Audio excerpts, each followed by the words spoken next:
Assalamualaikum warahmatullahi wabarakatuh. Waalaikumsalam warahmatullahi wabarakatuh.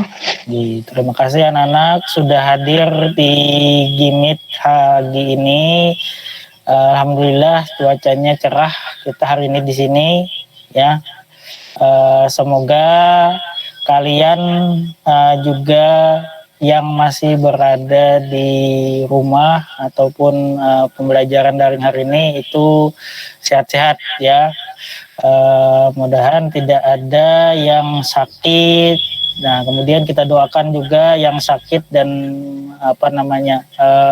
segera sembuh ya, orang tuanya ataupun saudara-saudaranya yang lagi sakit ya. Nah, hari ini kita akan melanjutkan pembelajaran yang telah lalu, masih sama itu materinya hidrokarbon alkena. Nah, cuman nanti kita lagi membahas kepada penggunaan alkenanya seperti apa. Nah, mungkin sebelum kita memulai pembelajaran hari ini, ada baiknya supaya apa yang akan kita pelajari itu bisa berkah terhadap pembelajaran hari ini. Tolong kepada Wawan untuk memimpin doa pada pagi hari ini. Semoga pembelajaran yang kita dapatkan nanti itu bisa masuk dan bermanfaat bagi kalian semua. Silakan Wawan. Teman-teman, marilah kita berdoa. Berdoa dimulai, berdoa selesai. Baik, terima kasih kepada Wawan telah memimpin doa. Semoga doa yang kita panjatkan itu bisa mewakili kita atau semuanya dapat pemberkahan dari Allah Subhanahu wa taala.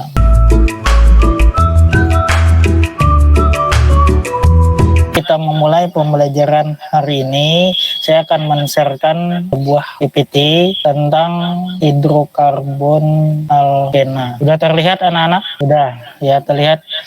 Kita akan melihat, nah kalian mungkin sudah tidak asing dengan gambar yang ada di PowerPoint yang saya sajikan. Ini yang pertama, gambar apa? Yang kalian lihat di sini gambar apa? Teflon minta. Ya, teflon. Kemudian yang kedua, Keyboard. ya, keyboard ya. Kemudian yang ini, Paralon, pipa. iya, ini pipa paralon ya. Kemudian yang ini, Ban. iya, ini ban ya, digunakan orang ya. Nah, kemudian itu dari 4 produk ya. Kemudian kita lihat kalau keyboard kita gunakan untuk apa? Komputer. Mengetik di komputer ya. Jadi mengetik di komputer. Kemudian kalau pipa Buat menyalurkan air. buat menyalurkan air ya. Kemudian kalau teflon tadi buat menggoreng telur ya. Kemudian yang ban Untuk berkendara. intinya sebagai alat untuk mobil atau memerlukan ban untuk berjalan ya. Nah, kemudian dari kegunaan itu kita akan melihat senyawa itu masih berkaitan berkisar pada alkena. Jadi senyawa untuk membuat misalnya teflon nanti ada senyawanya. Nah, hari ini kita akan membahas bagaimana kegunaan daripada alkena tadi. Kegunaannya apa saja? Kita sudah tahu kan yang di sini tadi. Pertama itu misalnya kayak teflon kita tahu untuk memasak. Ya, kenapa teflon atau istilahnya bisa anti lengket dan sebagainya? Senyawa apa yang ada di dalamnya? Nah, lalu apa yang akan kamu pelajari di materi pembelajaran hari ini? Itu yang pertama, mencari informasi di internet bagaimana kegunaan alkena dalam kehidupan sehari-hari. Kemudian kamu berdiskusi tentang kegunaan alkenanya. Lalu yang berikutnya nanti ada tayangan video tentang salah satu senyawa alkena yang sederhana ya. Kemudian terakhir kita mempresentasikan diskusi yang nanti ada di LKPD tentang kegunaan senyawa alkena yang dapat dalam kehidupan sehari-hari secara tepat. Nah, kita tahu kemarin kita sudah melihat alkena itu termasuk ke dalam hidrokarbon tidak jenuh yang ada ikatan rangkapnya. Nah, kemudian alkena itu terdiri atas dirit homolog. Lalu kita lihat kegunaan alkena. Apa saja sih yang bisa kamu lihat di kegunaan alkena? Nah, yang pertama, alkena itu bisa digunakan untuk pembuatan plastik. Kemudian yang kedua, digunakan untuk membuat karet sintetis. Kemudian yang ketiga itu untuk proses pematangan buah. Nah, ini yang nanti kita lihat video tentang pematangan buah. Sudah terlihat ya videonya. Ini akan saya putar. Halo, jumpa lagi dengan kami sahabat pintar. Oke, kali ini sahabat pintar akan membahas mengenai topik apa alasan penyebab buah bisa matang. Untuk topik saat ini akan membahas mengenai zat-zat apa saja yang berperan penting pada proses pematangan buah. Ngomongin tanaman yang punya buah, kira-kira sobat punya nggak tanaman di sekitar tempat tinggal kalian? Seperti misalnya rambutan, pisang, tomat, cabai, dan sebagainya deh. Biasanya sobat sering lihat kan kalau sebelum panen gitu, ada beberapa yang dibungkus menggunakan plastik, kertas, atau bahkan ada yang menggunakan karung. Kira-kira kenapa ya? Yap, betul sekali, supaya terhindar dari serangan hama. Akan tetapi pernah nggak kepikiran, apa sih penyebab buah bisa menjadi matang? Daripada penasaran, simak baik informasinya ya. Ternyata pematangan buah tersebut dipengaruhi oleh suatu hormon yang berbentuk dari proses metabolisme tumbuhan itu sendiri sobat. Emangnya hormon apaan sih? Hormon tersebut bernama hormon etilen. Apa itu hormon etilen? Hormon etilen merupakan satu-satunya zat pada tanaman yang berbentuk gas. Sehingga hormon ini juga biasa disebut dengan gas etilen. Karena berbentuk gas inilah hormon tersebut mudah sekali untuk menguap. Kalau gitu kenapa nggak dijual gas etilen? Yap, betul sekali. Saat ini gas etilen itu sudah banyak diproduksi dalam bentuk kemasan sobat. Terlebih lagi banyak digunakan oleh para petani untuk membantu dalam pematangan buah. Perlu sobat ketahui juga, etilen termasuk jenis senyawa hidrokarbon tak jenuh karena terdiri dari unsur atom karbon dan atom hidrogen yang dihubungkan menjadi satu ikatan deh dengan nama IUPAC, International Union of Pure and Applied Chemistry, yang disebut ETENA. Nah, etilen ini ternyata berjumlah 2 sobat. Etilen dikenal juga dengan sebutan etena. Apa itu etena? Etena atau etilena merupakan senyawa alkena yang paling sederhana. Lantas apa itu alkena? Jadi gini sobat, jika dalam ilmu kimia bahwa ada beberapa model atom karbon, yaitu alkena dan alkana. Jika alkana hanya memiliki ikatan tunggal antar karbonnya, maka alkena memiliki satu atau lebih rangkap antar karbonnya. Maka itulah alkena disebut dengan senyawa hidrokarbon tak jenuh. Untuk lebih jelasnya, sobat bisa lihat gambar di samping ya. Sebenarnya masih banyak jenis alkena yang lain. Akan tetapi jenis alkena yang paling besar dan banyak diproduksi dalam bidang industri adalah etena. Seperti contoh gas etilen yang sedang dibahas ini sobat. Sobat tahu nggak? Kalau etilen tidak hanya berguna untuk membantu pematangan buah saja loh sobat. Masih banyak manfaat etilen yang digunakan dalam bidang lainnya. Seperti sebagai berikut.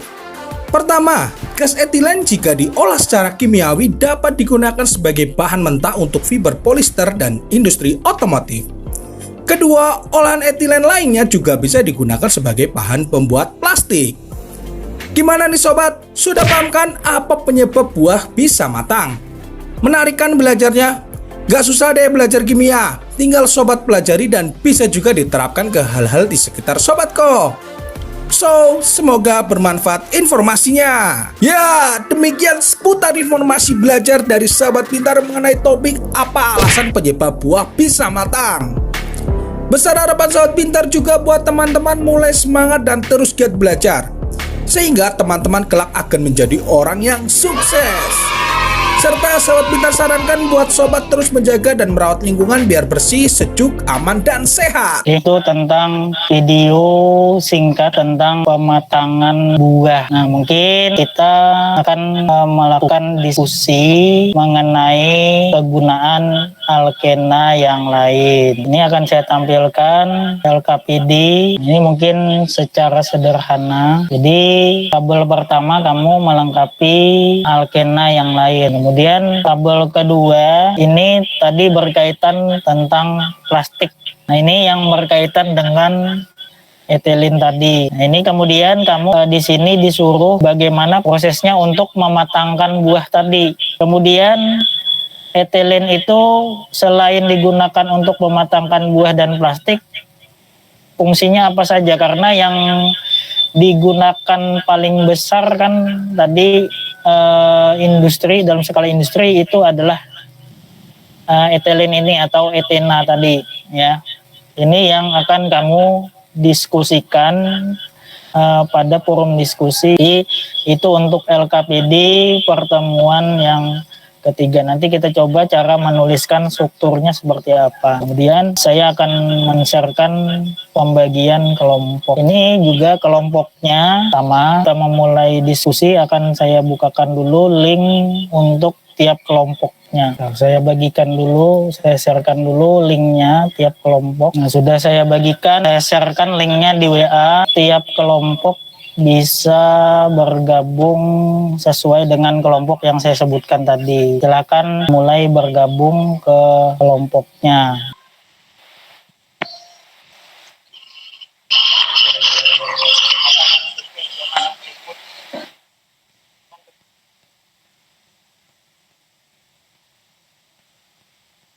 Kelompok 3 juga silakan.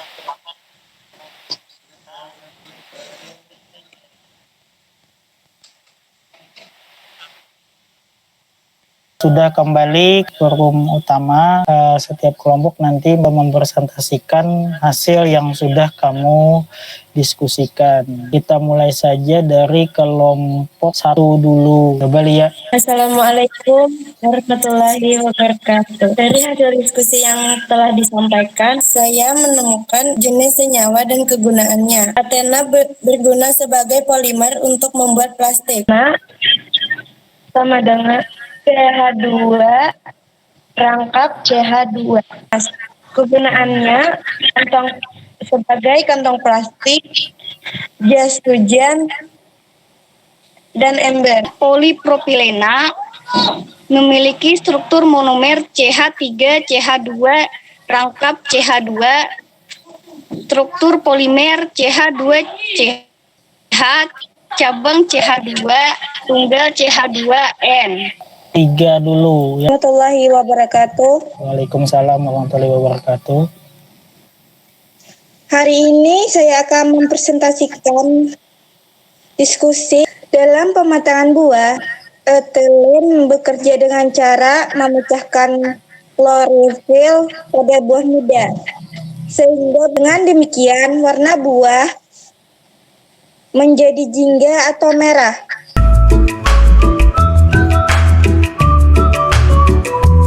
Berdasarkan LKPD yang sudah saya share, apa yang mungkin sudah kamu pelajari hari ini menyimpulkan kelompok 1. Kesimpulannya, propenan berguna untuk membuat plastik.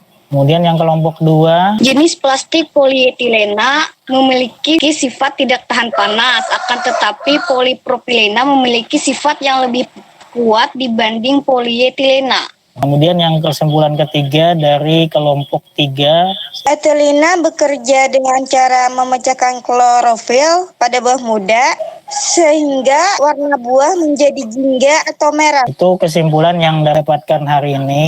Tolong segala pembelajaran itu dicatat di buku sebagai bahan kamu ulangan harian. Nah, mungkin nanti tugas untuk evaluasinya itu akan saya share di Google Classroom. Maka untuk pertemuan kita cukupkan sampai di sini. Pada pertemuan yang akan datang kita akan membahas seri baru namanya polimer. Sebelum kita menutup pembelajaran hari ini, saya mohon tapi untuk memimpin Sebelum mengakhiri pembelajaran kita pada hari ini, marilah kita berdoa bersama. Berdoa dimulai, berdoa selesai. Terima kasih. Saya cukupkan pembelajaran hari ini. Saya sudahi dengan ucapan Assalamualaikum warahmatullahi wabarakatuh. Waalaikumsalam. Waalaikumsalam warahmatullahi wabarakatuh.